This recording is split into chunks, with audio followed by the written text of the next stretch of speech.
नमस्कार दोस्तों, मेरा नाम वीरू द्विवेदी है। मैं आपका अपनी यूट्यूब चैनल पर हार्दिक स्वागत करता हूं। दोस्त, उम्मीद करता हूं कि आप स्वस्थ और मस्त और खुशहाल होंगे।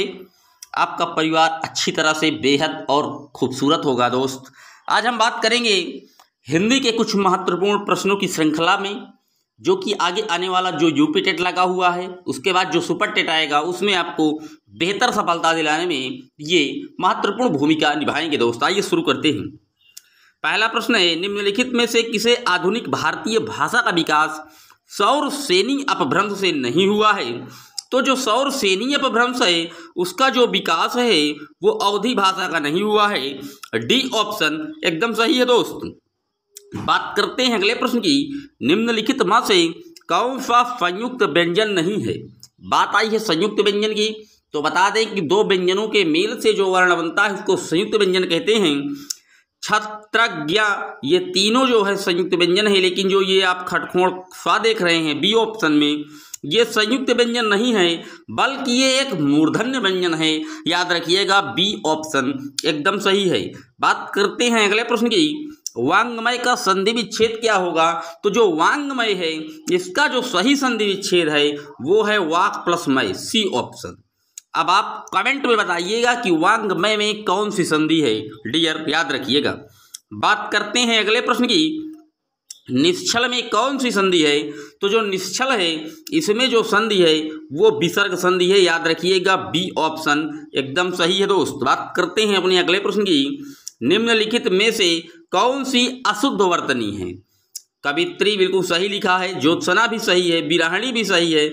महात्म ऐसे नहीं लिखा जाता, महात्मा आप ऐसे लिखेंगे, महात्म के बाद या आएगा। दोस्त, याद रखिएगा, धामा और या महात्म में होता है, याद रखिएगा। बात करते हैं अगले प्रश्न की। निम्नलिखित में से कौन सी शुद्ध वर्तनी है?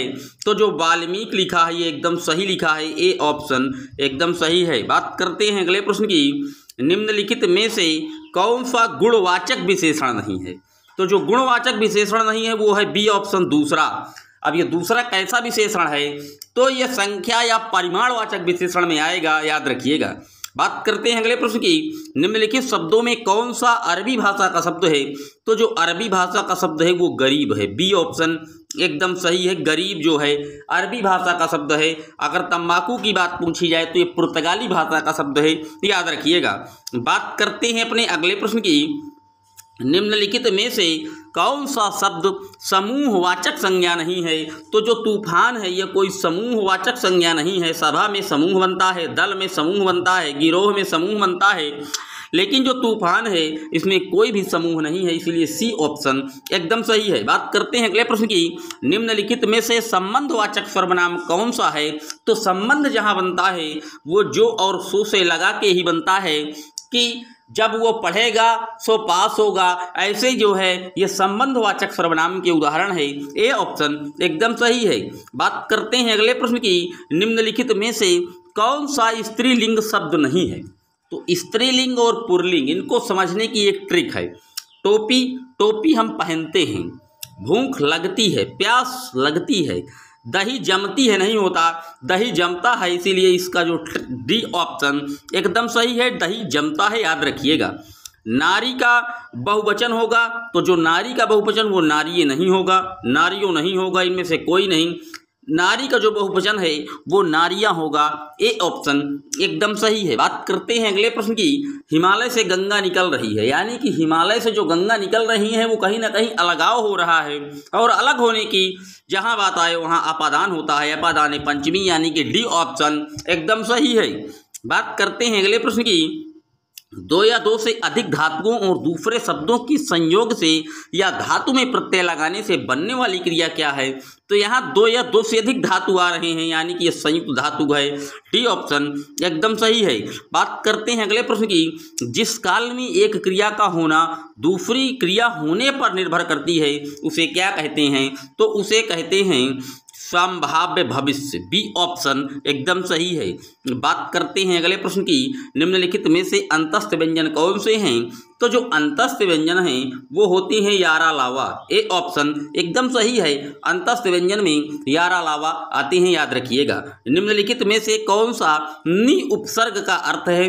बात आई है उपसर्ग की, तो बता दें हिंदी में उपसर्ग 10 होते हैं, लेकिन अगर संस्कृत में उपसर्गों की संख्या पूछी जाए तो 22 होती है डियर, याद रखिएगा। अब नि उपसर्ग, नि का मतलब ही है निषेध, मतलब विशेष, निषेध, अभाव, ये तीनों जगह नि उपसर्ग का अर्थ है, इसीलिए डी ऑप्शन उपर्युक्त सभी एकदम सही जवाब है। बात करते हैं अगले प्रश्न की। निम्नलिखित में से तत्सम शब्द कौन सा है? तो तत्सम वे शब्द होते हैं जो संस्कृत से लिए जाते हैं और उसी तरीके से प्रयुक्त कर दिए जाते हैं, उनमें कोई भी बदलाव नहीं होता, वो तत्सम कहलाते हैं। और जिनमें बदलाव कर दिया जाता है वो तद्भव कहलाते हैं। तो यहाँ तत्सम पूछ रहा है, तो स्वर्ण जो है ये तत्सम शब्द है, क्योंकि स्वर्ण का जो तत्सम होता है वो सोना होता है, याद रखिएगा। बात करते हैं अगले प्रश्न की। गीता ने आम खाया है, कौन सा काल है?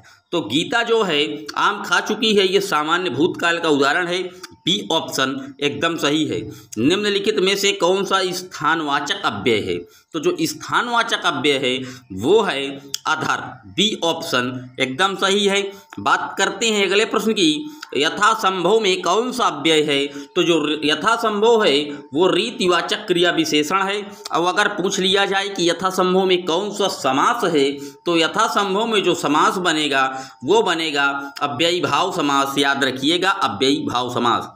निम्नलिखित में से कौन सा तद्भव शब्द है? अब यहाँ तद्भव पूछ रहा है, यानी कि संस्कृत से जो शब्द लिए गए हैं उनमें परिवर्तन किया गया है, वो तद्भव कहलाते हैं।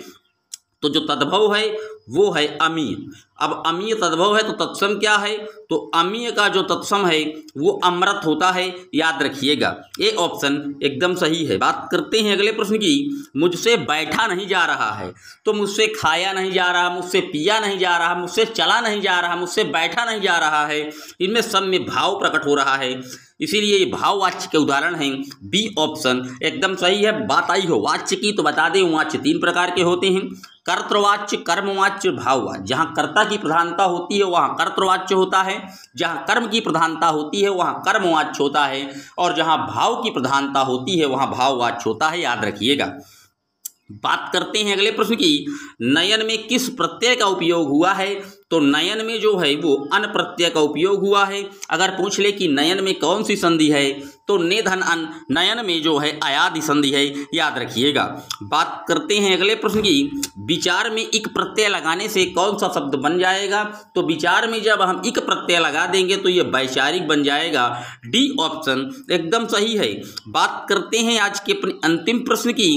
निम्नलिखित में से कौन सा वाक्य शुद्ध है? सारा राज्य उसके लिए थाती था, मैं आपके दर्शन करने आया हूँ, मैं आपकी श्रद्धा करता हूँ।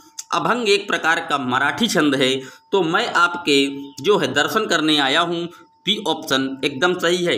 दोस्त ये थे आज के टॉप 30 क्वेश्चन हिंदी भाषा के। आपको कैसे लगे कमेंट में लिखिएगा, और हाँ वीडियो को ज़्यादा से ज़्यादा लाइक, सब्सक्राइब और शेयर करें, कई ग्रुपों में वीडियो को शेयर करें, ताकि इन वीडियो का लाभ ज़्यादा से ज़्यादा लोग उठा सकें और निश्चित सफलता के लिए आप चैनल से जुड़े रहें। मिलते हैं एक और वीडियो में, तब तक के लिए जय हिंद, जय भारत।